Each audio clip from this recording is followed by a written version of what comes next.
This is Scientific American's 60-Second Science. I'm Christopher Intagliata. The sound of a cracking knee isn't particularly pleasant, but it gets worse when you listen up close. It does for most people, but for me, it actually just makes me excited. Omar Inan, an electrical engineer at Georgia Tech. I actually feel like there's some real information in them that can be exploited for the purposes of helping people with rehab.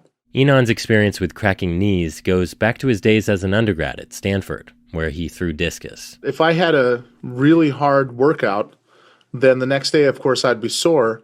But I would also sometimes feel that I would feel this basically catching or popping or creaking every now and then in my knee. A few years later, he found himself building tiny microphones at a high-end audio company.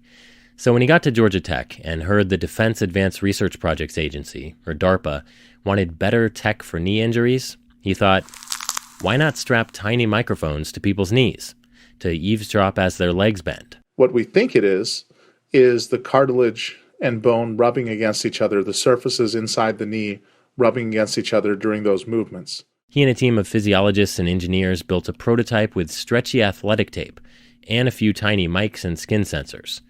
And preliminary tests on athletes suggest the squishy sounds the device picks up are more erratic and more irregular in an injured knee than in a healthy one, which Inan says might allow patients and doctors to track healing after surgery. Details appear in the IEEE Transactions on Biomedical Engineering. The primary application we're targeting at first is to give people a decision aid during rehabilitation following an acute knee injury to help them understand when they can perform particular activities and when they can move to different intensities of particular activities. A useful thing to take a crack at. Thanks for listening. For Scientific American's 60-Second Science, I'm Christopher Intagliata.